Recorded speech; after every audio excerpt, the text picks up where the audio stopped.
Hello friends, आज हम जो चैप्टर स्टार्ट करने वाले हैं, new chapter that is very interesting और इसका नाम है पॉलीमर्स।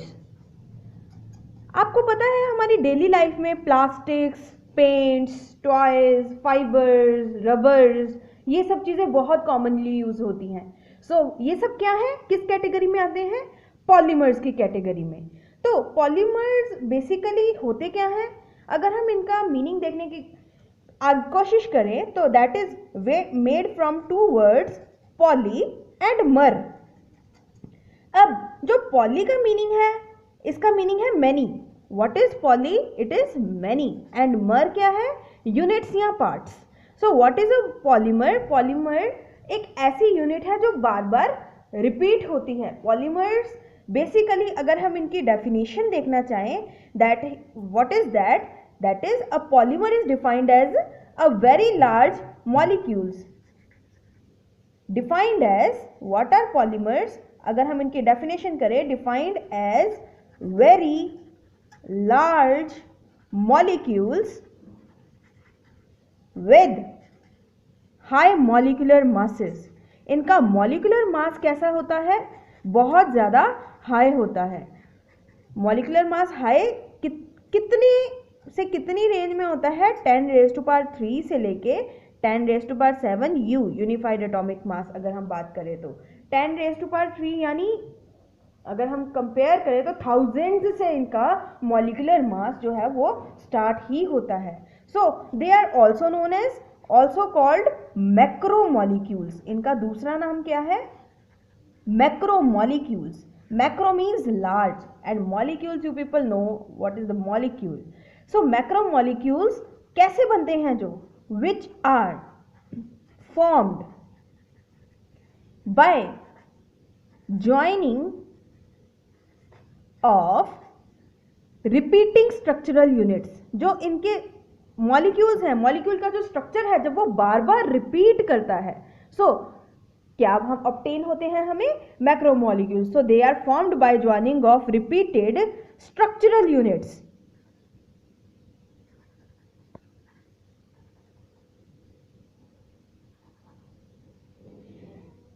रिपीटेड स्ट्रक्चरल यूनिट्स जब कंबाइन करती हैं बार बार लार्ज स्केल पे, तो हमें क्या मिलते हैं? पॉलीमर्स या मैक्रोमॉलिक्यूल्स। अब ये जो रिपीटिंग स्ट्रक्चरल यूनिट्स हैं वो क्या है? They are basically simple reactive molecules. So repeating structural unit they are justly simple molecules जो रिएक्ट करना चाहते हैं। जैसे हमारे पास एक ब्रिक है, ईंट है, हम ईंट के साथ ईंट ज्वाइन करी जाएंगे। अगर हम वन डायमेंशन में या आगे ऊपर उसको बढ़ाई जाएंगे तो हमें एक वॉल मिलती है। अगर हम पीछे भी बढ़ा दे तो हमें एक, फिर जैसे हमने सॉलिड स्टेट में डिस्कस किया था, तो हमें क्रिस्टल लैटिस मिलता है। सिमिलरली ऑर्गेनिक मॉलिक्यूल्स को जब हम रिपीट करते हैं, उनके आगे एक ही मॉलिक्यूल जब बार बार रिपीट करके चेन्स बनाता है या ब्रांचेस बनाता है, तो जो हमें हमारे पास हाई मॉलिक्यूलर मास सब्सटेंस मिलता है, that is known as polymer. And polymerization, अगर हम डेफिनेशन देखना चाहिए पॉलीमराइजेशन की, तो what will be the definition of polymerization? So what is polymerization? It is the process of formation of polymers. It is the process, यानी ये एक तरीका है ऑफ फॉर्मेशन। किसका? पॉलीमर्स की फॉर्मेशन का। Process of formation of polymers, लेकिन किससे? उनके मोनोमर से, यानी repeating structural units from the respective monomer. Monomer यानी एक यूनिट जो बार बार कंबाइन होकर हमें पॉलीमर देती है। From respective monomer is called polymerization. Yes, this is polymerization. अगर हम इसकी एक एग्जाम्पल देखना चाहें तो वो एग्जाम्पल क्या है? इथीन मॉलिक्यूल की। हम सबको पता है what is ethene? It is the 2 carbon unsaturated compound. Double bond होता है कार्बन और कार्बन के बीच में। सो इथीन मॉलिक्यूल क्या है? C double bond C H2। ये है मेरे पास एक इथीन मॉलिक्यूल। अगर मैं यहाँ पे दोबारा एक और इथीन, ये है H, ये भी है H, this is also H, this is H। अगर मैं इथीन मॉलिक्यूल को दूसरे इथीन मॉलिक्यूल के साथ रिएक्ट करवाती हूँ, लाइक दिस। या सपोज कीजिए मैंने एक और इथीन मॉलिक्यूल ले लिया which is this. So these are all ethene molecules. So this is one ethene molecule, another ethene molecule and another ethene molecule. C double bond C HH. It is CH2 double bond CH2 ethene. Yes. अब हमने क्या करना है, इनको आपस में combine करना है।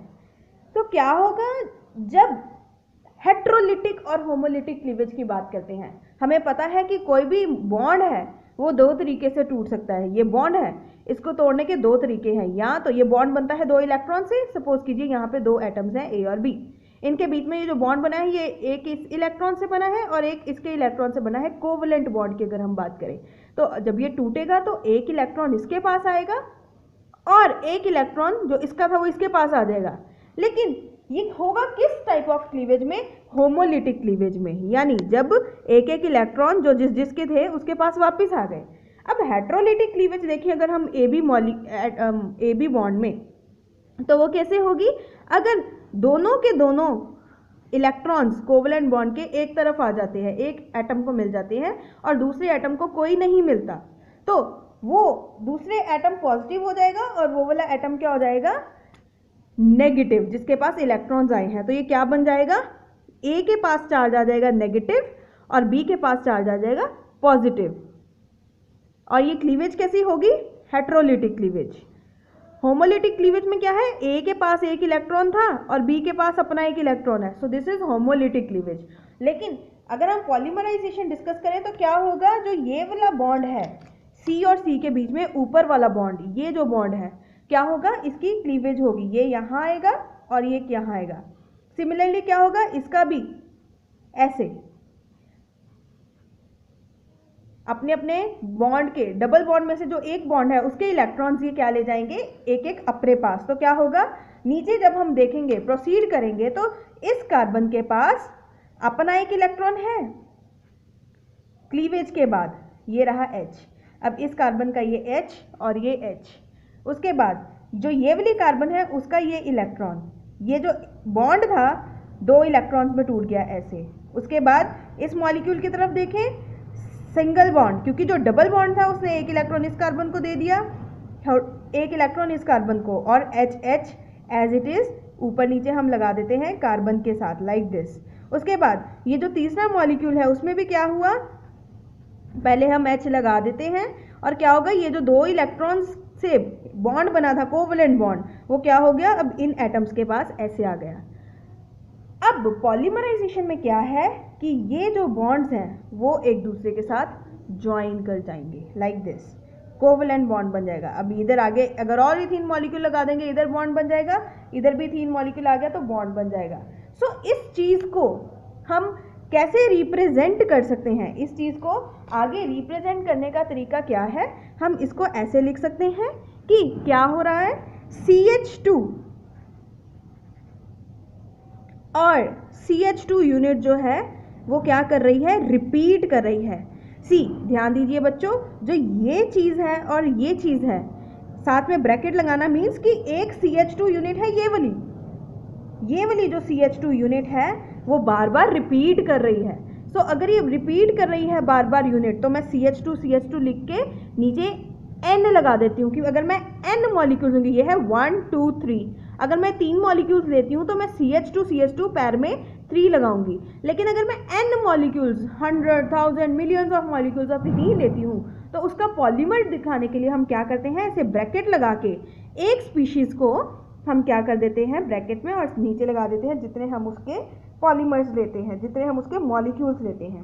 सो ये एक एग्जांपल थी पॉलीमराइजेशन की, जिसमें हमने इथीन का पॉलीमर बना दिया, जिसको हम पॉलीथीन बोलते हैं। यस, जिसमें हम सब्जियां खरीदते हैं, जिसमें हम अपने इम्पॉर्टेंट जो डेली लाइफ की चीज़ें होती हैं उनको कैरी करके ले जाते हैं, एंड जो अपनी नॉन बायोडिग्रेडेबल होने की टेंडेंसी के कारण हिमाचल प्रदेश जैसे कुछ कंट्रीज में बैन भी है। Yes, this thing is called, this polymer, this one is known as polythene. Polythene, POLYTHENE, this is polythene। हमें पता है ये किसका पॉलीमर है, इथीन मॉलिक्यूल का। सो ये थी एक एग्जांपल पॉलीमर्स की कि हमें पॉलीमर्स कैसे मिल सकते हैं। अब हम आगे जो टॉपिक डिस्कस करेंगे what is that topic is classification of polymers, कि हम पॉलीमर्स को क्लासिफाई कैसे कर सकते हैं। Classification of polymers. अब पॉलीमर्स को क्लासिफाई करने के पीछे कोई क्राइटेरिया भी होना चाहिए। यस, हमारे पास काफ़ी सारे क्राइटेरियाज हैं जिससे हम पॉलीमर्स को क्लासिफाई कर सकते हैं। ये क्राइटेरियाज वेरी करते हैं, हम इनको एक एक करके स्टडी करेंगे। सबसे पहला क्राइटेरिया क्या है पॉलीमर्स को क्लासिफाई करने का? फर्स्ट क्लासिफिकेशन किस बेसिस पे है? On their source. किस सोर्स से हम उनको ऑब्टेन करते हैं, यानी वो हमें कहाँ से मिलते हैं? Based on source. अब देखिए, जो हम एग्जाम्पल्स के तौर पे पहले देखिए प्रोटीन्स हमें पता है वो क्या है? लॉन्ग पॉलीपेप्टाइड चेन्स हैं। अगर आपको अभी पॉलीपेप्टाइड समझने में नहीं प्रॉब्लम है तो हम ऐसे देख सकते हैं व्हाट आर प्रोटीन्स बेसिकली क्या है? एक ऐसी एसेंशियल पॉलीमर्स जो हमारी बॉडी में प्रेजेंट होते हैं। जो मिलके अमाइनो एसिड से मिलके बनते हैं एंड हमारी बॉडी के लिए बहुत ही वाइटल हैं। प्रोटीन्स या स्टार्च हमें पता है ग्लूकोज जो है हमारी एनिमल बॉडी में जिस फॉर्म में स्टोर होता है उसे हम स्टार्च बोलते हैं। ये सब क्या है? पॉलीमर्स हैं। अब ये पॉलीमर्स हमें मिलते कहाँ से हैं? प्लांट्स या एनिमल से। इनका सोर्स क्या है? हम देखें तो प्लांट्स एंड एनिमल्स। जो भी पॉलीमर्स हमें किससे मिलते हैं? प्लांट्स या एनिमल से, they are called as natural polymers. Based on source जो पहली कैटेगरी आएगी वो क्या होगी? नेचुरल पॉलीमर्स की। एंड ये पॉलीमर्स हमें मिलते कहाँ से हैं? ये पॉलीमर्स हमें मिलते हैं प्लांट्स एंड एनिमल से, यानी these polymers are found in plants and animals. मैं एग्जाम्पल्स पहले ही आपको बता चुकी हूँ, हम इनके एग्जाम्पल्स डिस्कस करेंगे तो वो क्या होंगी? प्रोटीन्स हमारी बॉडी में प्रेजेंट होते हैं, लाइक प्रोटीन्स, स्टार्च, सेलुलोज आपको पता है हमने क्लास 10th में एक चीज़ की थी कि हम जो इंटेस्टाइन होती है गोट्स वगैरह की वो बहुत ज़्यादा लंबी होती है। किस लिए? जब वो हेव वगैरह या ग्रास खाते हैं तो उसके अंदर जो कंपाउंड है सेलुलोज वो अच्छी तरह से ब्रेक डाउन हो जाए। ये वही सेलुलोज है। सम रेजिन्स एंड रबर्स, कुछ रबर्स जो है नेचुरल रबर्स या रेजिन्स जो हैं, हम कोई ट्री देखते हैं जिसमें से वाइट कलर का कुछ सब्सटेंस निकलता है स्टिकी सा, रेजिन एंड रबर्स, कुछ नेचुरल रबर्स भी होती हैं। These are all based on their source, यानी ये नेचुरल पॉलीमर्स हैं। अगर हम based on source second category करें पॉलीमर्स की तो वो कैसे पॉलीमर्स आएंगे? Semi synthetic polymers. सिंथेटिक यानी आर्टिफिशियल, सेमी सिंथेटिक यानी जिसमें कुछ नेचुरल पॉलीमर होगा एंड कुछ क्या होगा? आर्टिफिशियल, यानी सिंथेटिक सब्सटेंस हम उसमें ऐड करेंगे। इनकी खासियत क्या है? ऐसे पॉलीमर्स जो कि सेमी सिंथेटिक है, ऐसे नाम ही बता रहा है इनका, they are made up of some natural polymer and some synthetic material. इनके अगर हम देख ले, एक लाइन लिख ही लेते हैं, made up of natural as well as synthetic substances. अगर हम इनके एग्जाम्पल्स डिस्कस करें तो हम क्या कर सकते हैं? देखो, सेलुलोज एसीटेट, आपने एक फाइबर का नाम सुना होगा जिसको हम कहते हैं rayon. Yes, that is a semi synthetic polymer. जो सेलुलोज एसीटेट है उसी का दूसरा नाम क्या है? रेयॉन। सेलुलोज जो नेचुरल पॉलीमर है, अगर उसमें हम एसिडेट ग्रुप इंट्रोड्यूस कर देते हैं that becomes rayon. Cellulose acetate जिसको हम रेयॉन बोलते हैं, that is a semi synthetic polymer. And एक और एग्जांपल है जिसको हम बोलते हैं cellulose nitrate.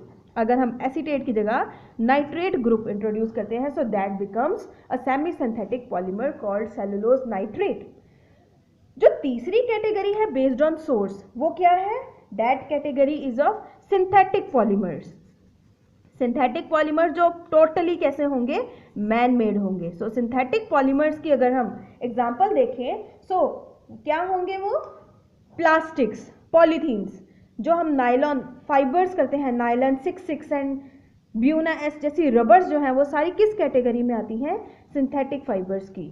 So variety of synthetic polymers अगर हम देखें, सो वैरायटी ऑफ सिंथेटिक पॉलीमर्स क्या है?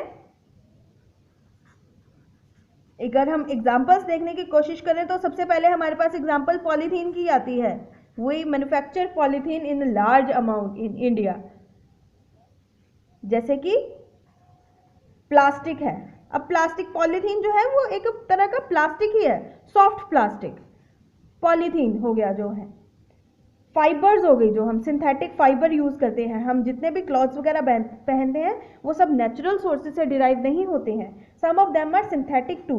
सो ऐसी एक सिंथेटिक फाइबर है जिसका नाम है नायलॉन 6। हम आगे इसके बारे में डिस्कस करेंगे कि ये कैसे बनती है, इसके मोनोमर्स क्या हैं। एंड अगर एक एक एग्जांपल देख लें, प्लास्टिक की, फाइबर की और सिंथेटिक, मैं पूरा नहीं लिखती हूँ, सिन लिख देती हूँ, चलो, सिंथेटिक रबर, और उसका नाम दिया है इन्होंने, what is that? That is buna S, buna, BUNA, buna and S, buna S rubber जो है that is a synthetic man made extensively used polymer, or man made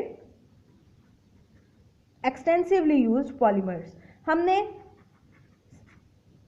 इस लाइन के अंदर एग्जाम्पल्स के साथ साथ डेफिनेशन भी कर ली है सिंथेटिक पॉलीमर्स की, यानी दे आर मैन मेड, और एग्जाम्पल्स जो हमने देखी है फाइबर की देखी है, रबर की देखी है और प्लास्टिक की देखी है। सो ये जो पहली क्लासिफिकेशन थी वो किस बेसिस पे थी? कि उनको किस सोर्स से डिराइव किया जाता है।